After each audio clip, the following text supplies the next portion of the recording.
Olá pessoal, eu sou o professor Anderson e na aula de hoje nós vamos aprender um pouquinho mais sobre Oriente Médio. Oriente Médio é uma região super importante para a humanidade, super importante para a economia, para os aspectos culturais de várias regiões do mundo. A gente acaba tirando referências, acaba tirando influências dessa região do planeta Terra. Então, olha só, o Oriente Médio ele recebe esse nome porque ele fica exatamente no meio, entre três continentes. Estão vendo aqui, ó, fica a Europa, do outro lado aqui fica a África e para lá fica a Ásia. E o Oriente Médio é justamente essa área aqui que parece uma encruzilhada. Tem vários países importantes, países muito conhecidos como a Turquia, Afeganistão, Irã, Iraque, Síria, o Líbano, Israel, uma parte do Egito, Jordânia, Arábia Saudita, Iêmen, Omã, Emirados Árabes, Kuwait, Catar, todos esses países aí são muito conhecidos do dia a dia. E por que são conhecidos? Porque várias referências culturais, várias referências econômicas vêm dessa região. Aqui é uma das regiões de maior produção de petróleo, é uma das regiões de maior diversidade cultural também. Então, olha só, a diversidade cultural do Oriente Médio. Três grandes religiões do mundo, né? As duas maiores religiões do mundo, elas surgiram no Oriente Médio. Né? Então, o islamismo e o cristianismo, né? Quem acredita em Jesus e quem acredita em Maomé como seus principais profetas, tem como referência essa região.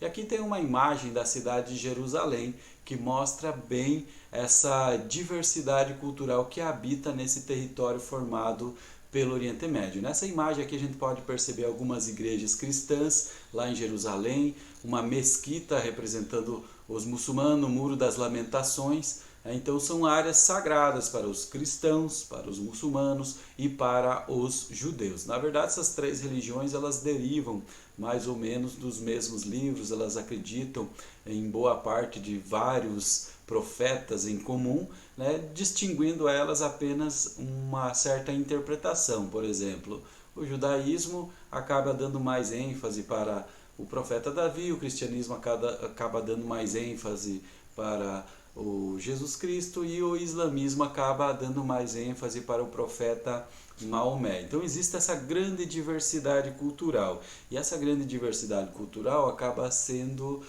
responsável por grandes embates, né?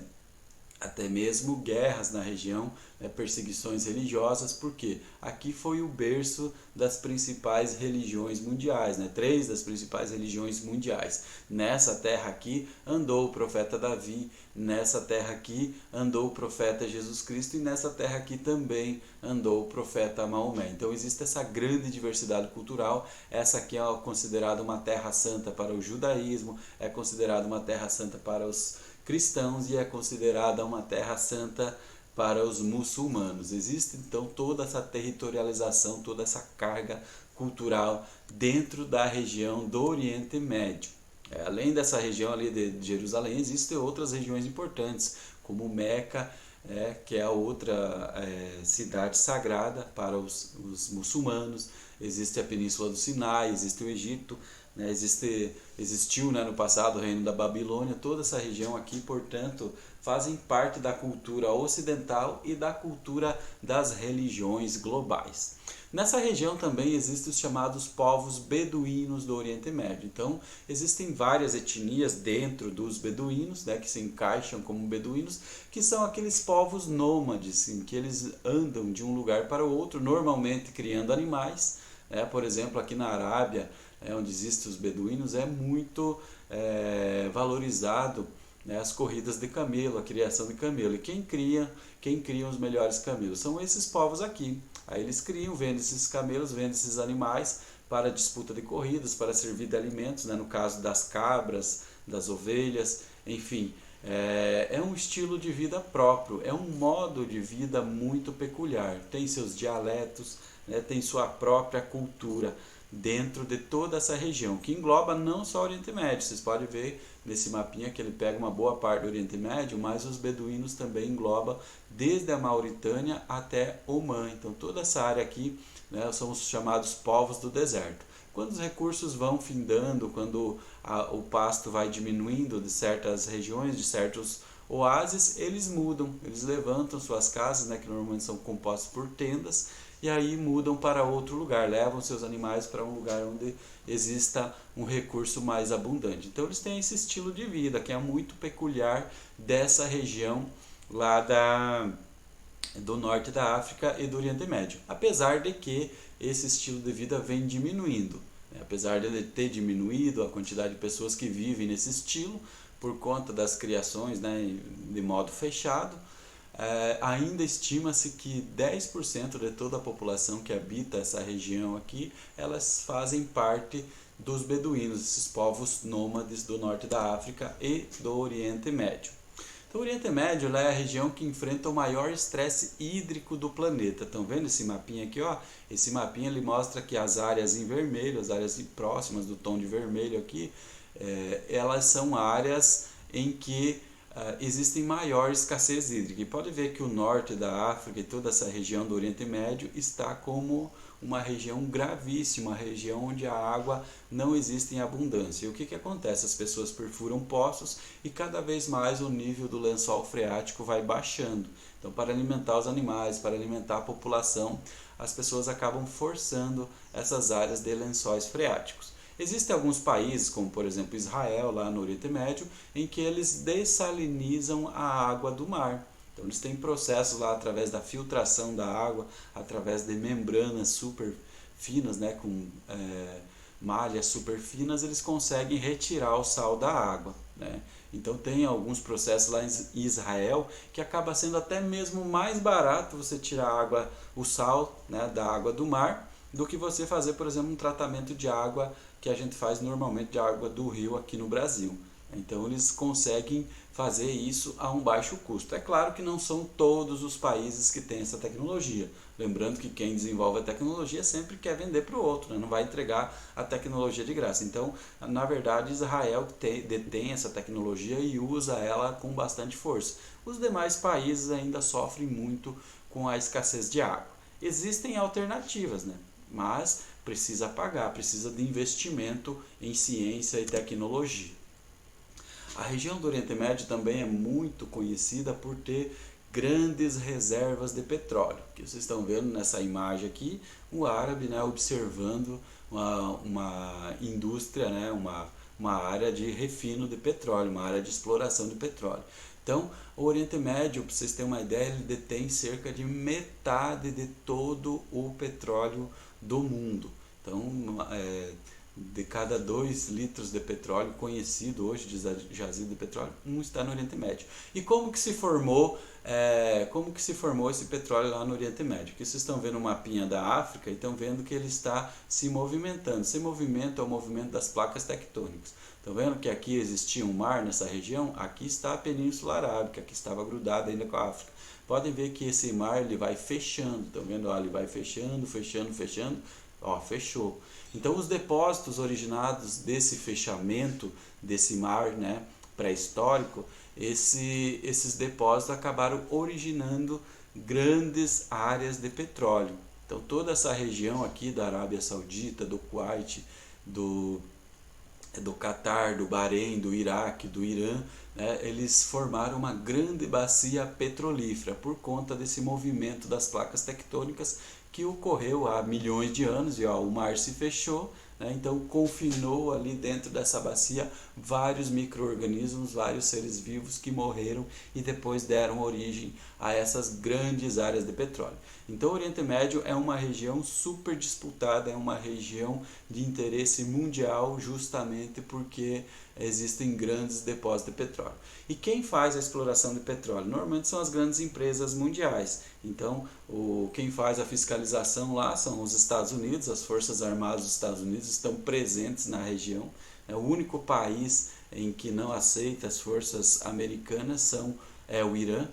Os demais, os Estados Unidos têm bases ali, eles têm um sistema de policiamento, né, que faz com que esse petróleo saia e abasteça os mercados mundiais, né? Sempre que tem alguma crise ali, alguma guerra, o preço do petróleo acaba subindo, porque metade das reservas de petróleo do mundo estão nessa região. E olha só os fluxos de petróleo aqui, ó, Planisfério OPEP, né? O que quer dizer OPEP? Organização dos Países Exportadores de Petróleo. É uma espécie de cartel. Vários países que produzem petróleo se uniram e fizeram um cartel justamente para manter os preços de petróleo mais ou menos estáveis. E olha só, o grande produtor de petróleo no mundo, o grande exportador de petróleo no mundo é justamente o Oriente Médio.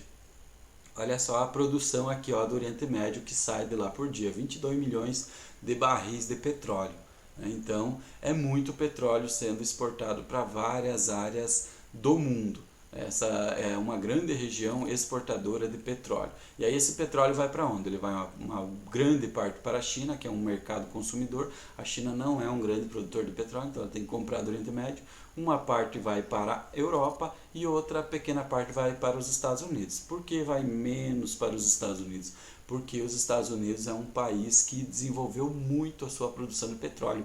Hoje o maior produtor de petróleo do mundo são os Estados Unidos da América, pelo sistema de craqueamento. Eles pegam lá da rocha xistosa e retiram o petróleo dela. Então eles acharam um jeito de retirar do xisto o petróleo. É diferente do petróleo aqui do Oriente Médio, que é um petróleo considerado mais rico, é um petróleo que dá óleos mais finos, e aí é um petróleo um pouco mais valorizado. Então mesmo os Estados Unidos produzindo bastante petróleo, eles ainda tem que importar esse tipo de petróleo. O Brasil também, né? O Brasil produz mais petróleo do que usa, porém, não, dependendo do tipo de óleo, a gente não consegue produzir com o nosso petróleo.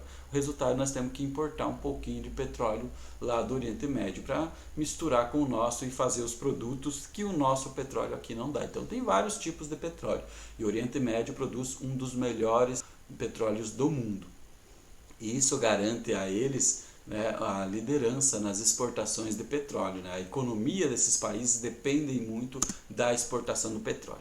E onde eles usam todo esse dinheiro do petróleo? Eles usam para construir cidades maravilhosas, como essa aqui, ó, Dubai, lá nos Emirados Árabes. Estão vendo essas ilhas aqui, essa península construída, essas ilhas aqui no entorno? Essas são ilhas e penínsulas artificiais criadas pelo homem. Aqui era só mar. As pessoas foram aterrando e fizeram desenhos que elas achavam mais interessante. No caso aqui é o desenho de uma palmeira, mas tem o desenho do mapa do mundo. Enfim, eles fazem o desenho que eles querem aterrando o mar. E são construções de alto luxo, né? São muito luxuosas, em que somente as pessoas que têm muito dinheiro conseguem ter acesso a esses bairros, a essas novas construções. Estão vendo a cidade lá ao fundo, toda moderna, uma cidade no deserto. E como que consegue construir uma cidade no deserto? Com dinheiro do petróleo. Aqui há imagens do Bahrein também, que tem cidades super modernas. De onde vem o dinheiro para construir as coisas lá no Bahrein? Justamente o dinheiro da exploração desse petróleo da região, que é um petróleo de alta qualidade. Então gera muita riqueza para quem está comandando a exploração do petróleo. O Oriente Médio é uma região de bastante desigualdades sociais. Tem pessoas muito ricas, né? Os reis, os sheiks, as pessoas que comandam a exploração, as explorações econômicas, a exploração do petróleo. E aí tem aquelas pessoas que são os trabalhadores, os migrantes indianos, africanos e demais asiáticos que vão para a região para construir a cidade. Essas pessoas acabam vivendo em uma condição não tão boa assim. Existem vários relatos na região que falam sobre as más condições de trabalho. Existem verdadeiras vilas precárias para abrigar essas pessoas que constroem essas coisas lindas lá no Oriente Médio.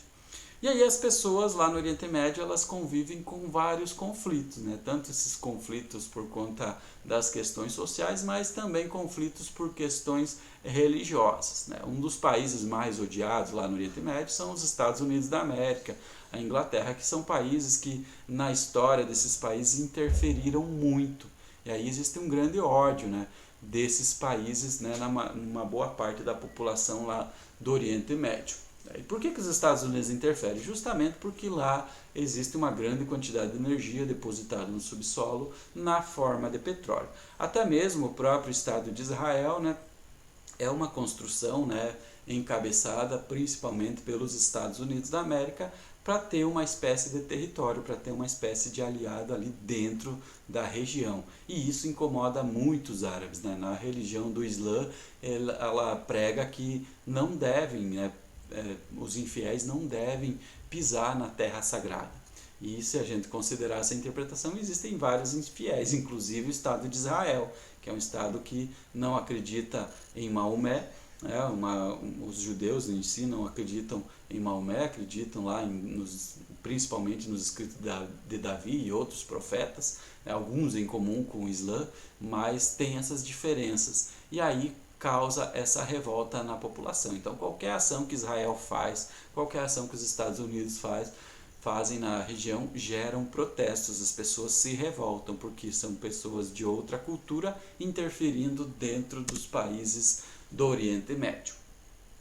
Então o conflito da Palestina, né? Para se criar o Estado de Israel é um Estado relativamente novo, ele foi criado lá em 1948, né? E quando foi criado o Estado de Israel, ele foi criado em uma região que já existiam pessoas, já existiam os palestinos. Então essa terra aqui onde hoje está Israel, vocês estão vendo esse pedacinho aqui, ó, cerca de 20 mil quilômetros quadrados, bem pequeno, ele foi criado em cima da terra dos palestinos. E aí os palestinos não gostaram nada disso, porque não foi criado para eles um Estado árabe, como previa a partilha da ONU. A ONU previa a criação de um Estado judeu e um Estado árabe na região aqui, ó, que fica Israel e Palestina. E aí, o que aconteceu? Aconteceu vários conflitos, porque os árabes não aceitaram, né? Os infiéis estão morando em solo sagrado. Teve a Guerra da Partilha, portanto, lá de 1947 a 49, quando se reuniram Egito, Síria, Iraque, Jordânia e Líbano contra Israel. Eles queriam varrer Israel do mapa, queriam destruir. Atacaram Israel e Israel vence, avança sobre os territórios que seriam destinados ao Estado palestino. Por quê? Aí o Israel criou uma zona de segurança, né? Para evitar que as tropas ficassem uma muito próximas às outras, porque são territórios muito pequenos, Israel resolveu avançar sobre as terras palestinas. Egito e Jordânia também se apropriaram de áreas palestinas. Então os palestinos que estavam sendo apoiados por Egito e Jordânia acabaram perdendo seus territórios. Aí teve outra guerra, os árabes não ficaram satisfeitos, não gostaram de ter perdido território para os judeus. Então teve a Guerra dos 6 Dias, que aconteceu em 1967, onde novamente Egito, Jordânia e Síria se uniram, né, 3 países contra o pequeno Israel, e Israel ataca os 3 países e amplia seus territórios. Então, antes mesmo desses 3 países atacarem Israel, eles estavam mobilizando tropas na fronteira, Israel foi lá e destruiu com as tropas dele. A Cisjordânia e as colinas de Golã, né, foram ocupadas, a península do Sinai foi ocupada e foi devolvida para o Egito somente em 1979, com o acordo de Camp David, com o intermédio dos Estados Unidos. Então, para tentar selar a paz, eles acabaram devolvendo o Sinai para o Egito. Aí, novamente, lá em 1973, teve outro conflito, o conflito do Yom Kippur, que foi num feriado lá dos judeus, um feriado de purificação. Yom Kippur é o feriado de purificação para os judeus. Um dia de jejum, um dia que o judeu não pode fazer muita coisa para se purificar. Então o Egito e Síria atacaram novamente Israel, atacaram de surpresa, né? Então os países reivindicam os territórios perdidos desde 67 e Israel recusa a devolução e é atacado no dia do seu feriado. O país contra-ataca e sai vitorioso. Então como que Israel consegue vencer um paísinho pequeno, um paísinho de pouca expressão? Ele venceu grandes países lá do Oriente Médio, justamente porque ele teve apoio externo, apoio dos Estados Unidos, que é a superpotência mundial, com sua tecnologia, né, com toda a sua logística bélica. Israel, né, acaba se beneficiando. Israel, na verdade, recebe muito dinheiro dos Estados Unidos. Esse movimento, existe um movimento sionista que foi para a criação do Estado de Israel, e esse mesmo movimento sionista ele atua para manter o Estado de Israel vivo, o Estado de Israel em pé. Por que foi criado o Estado de Israel? Porque lá na Segunda Guerra Mundial teve o Holocausto na Alemanha, em que morreram 6 milhões de judeus, né? Estima-se que foi mais ou menos 6 milhões de judeus, e aí o mundo ficou comovido e resolveu criar um Estado para os judeus. E esse Estado ele existe até hoje. Então olha só aqui no mapinha a proposta de como que deveria ser Israel, né? Aqui é a proposta da ONU, e como deveria ser a Palestina. Então teria a faixa de Gaza aqui para a Palestina, e essa região, a outra aqui, ó, indo do Líbano até a Transjordânia, seria a Palestina. Porém, teve esses conflitos, né? Os Os árabes não se dão com os judeus até hoje, né? Existem esses conflitos internos. E aí Israel foi tomando esses territórios, foi fazendo assentamentos, tomou as colinas de Golã. Teve uma época em que ele tomou até mesmo o Sinai do Egito. E aí acabou indo, né, colocando seu território sobre o território dos árabes. E hoje o que sobrou da Palestina é essa pequena faixa aqui, ó, chamada de faixa de Gaza, e algumas áreas aqui que são administradas pela autoridade palestina. Israel não reconhece a Palestina como um país. Eles têm um governo lá autônomo, porém não é reconhecido. Alguns países reconhecem a Palestina como um país, mas a maioria, né, Israel principalmente, não reconhece a Palestina como um país independente. Uma curiosidade é que mesmo dentro do Estado judeu, né, do Estado de Israel, existe uma porcentagem da população que é muçulmana. Então nem todos os israelenses são judeus, tem alguns que são muçulmanos e aceitam conviver bem dentro das duas religiões, dentro das duas realidades. Não é o caso da maioria dos árabes. A maioria dos árabes prega a extinção do Estado de Israel. Então, o Oriente Médio é uma região que ocorreu durante vários tempos, vários conflitos. Olha só, nos últimos 70 anos ocorreram muitos conflitos na região do Oriente Médio. Lá em 47 ocorreu guerra entre os árabes e os judeus, né, motivada pela criação do Estado de Israel. Em 56, guerra de novo entre árabes e judeus pela posse do Canal de Suez, no Egito. Né, os árabes queriam tomar o Canal de Suez. E aí teve mais uma guerra. Em 67, Guerra dos 6 Dias, entre árabes e judeus, novamente um conflito na região. Depois, 73, a Guerra do Yom Kippur. Em 1980 e 88, guerra entre Irã e Iraque, devastou os dois países, né? Foi muito ruim para os dois países, não houve um vencedor. Essa guerra aqui ela foi estimulada pelos Estados Unidos da América, né? Então as grandes potências mundiais sempre atuaram na região, armando as pessoas, armando os grupos milicianos, armando as guerrilhas, armando os governos de cada país. Então nessa região, né, Estados Unidos apoiava o Iraque, estimulou o Iraque a invadir o Irã e no final das contas os dois países saíram perdendo. Guerra do Golfo, né, quando o Iraque invadiu o Kuwait, né, quando o Iraque ele fez a primeira guerra lá contra o Irã, ele se endividou com o Kuwait. E aí, para não pagar essa dívida, o Iraque resolveu invadir o Kuwait e os Estados Unidos foi lá e expulsaram os iraquianos do Kuwait. E aí, em 2001, teve início a invasão dos Estados Unidos no Afeganistão, né? Então, depois dos atentados de 11 de setembro, os Estados Unidos eles aumentaram sua presença militar no Oriente Médio, porque os terroristas foram treinados, os terroristas receberam orientação nessas regiões aqui, e aí os Estados Unidos invadiu o Afeganistão em 2003, né, com a mentira de que os iraquianos estavam produzindo armas químicas e poderiam produzir armas nucleares. Eles invadiram o Iraque, né, inventaram uma desculpa, uma mentirazinha lá, e invadiram o Iraque, e essa invasão foi de 2003 até 2010.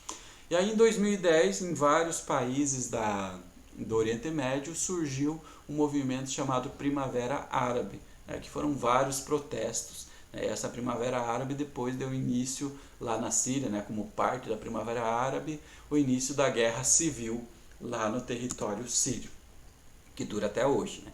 Então, em dezembro de 2010, uma série de manifestações e protestos contra os regimes autoritários que controlavam a vida política de alguns países árabes do Oriente Médio e do Norte da África tomou conta das ruas.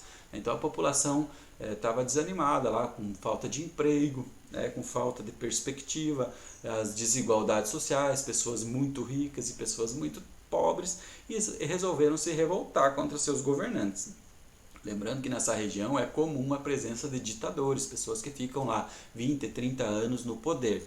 E aí em vários países, né, as pessoas se mobilizaram utilizando a internet, as redes sociais e tiveram um importante papel nesse conjunto de manifestações que ficou conhecido como Primavera Árabe. Então foi como se os árabes despertassem, né, de um longo período em que eles foram reprimidos, em que eles ficavam quietos, esses governos centrais faziam o que queriam, e aí os árabes saíram para a rua pedindo mudanças no governo, mudanças, né? Teve vários presidentes, vários ditadores que caíram, e aí foram substituídos por outros governos. Na Síria, essa Primavera Árabe foi muito mais forte e permanece até hoje, né? A Síria, a população se revoltou, esses revoltados, né, essas pessoas revoltadas receberam armas dos Estados Unidos, os Estados Unidos armou os grupos rebeldes, a Turquia também, e aí começaram a lutar contra o governo. Então olha aqui, ó, aqui tem um mapinha mostrando a Síria e onde estavam distribuídos as áreas de apoio de um lado e de outro, né? Então olha só, forças curdas. Aqui nessa região existe uma etnia chamada de curdos, que é uma etnia que não tem um país para eles. Um pouco dos curdos vivem na Turquia, um pouco na Síria, um pouco no Iraque, um pouco no Irã, enfim, eles estão distribuídos por vários países. E aí as forças curdas receberam armas, né? Receberam apoio principalmente dos Estados Unidos. Do outro lado tinha as forças rebeldes, né? E as forças pró-regime. Né? Então as forças pró-regime são essas aqui, ó, e as forças rebeldes essas outras aqui. Aqui as forças rebeldes próximas à Turquia receberam apoio também da Turquia e dos Estados Unidos, e essa região das forças pró-regime receberam apoio da Rússia. Vocês vejam que foram, né, vários lados, vários grupos armados, né, recebendo apoio de países externos, a Turquia, a Rússia, os Estados Unidos, todos eles fazendo com que os sírios se armassem e os sírios brigassem. O resultado foi que toda a Síria saiu perdendo. Olha aqui o antes e o depois, né, de uma cidade lá, a cidade de Alepo, na Síria. Então aqui é uma cidade viva, uma cidade pujante, com comércio, com trânsito, com áreas de lazer, e aqui depois, né, que começou a Primavera Árabe, começou as revoltas lá na Síria, cidade totalmente destruída. E até hoje a guerra civil na Síria permanece, apesar do governo, né, apoiado pelos russos, ter ganhado vários territórios. E aí nesse ambiente onde existe essa desorganização de um governo central, surgiram os movimentos terroristas, né? A ISIS, o Estado Islâmico, todos esses movimentos, eles ganharam força, eles tinham um controle de várias cidades aqui na Síria. Então foi muito difícil para o governo central, né, o governo do Bashar al-Assad, conseguir vencer essas tropas nessa região. Então até hoje a Síria ainda tenta se recuperar, tenta dar um fim nessa guerra civil, que permanece em combate.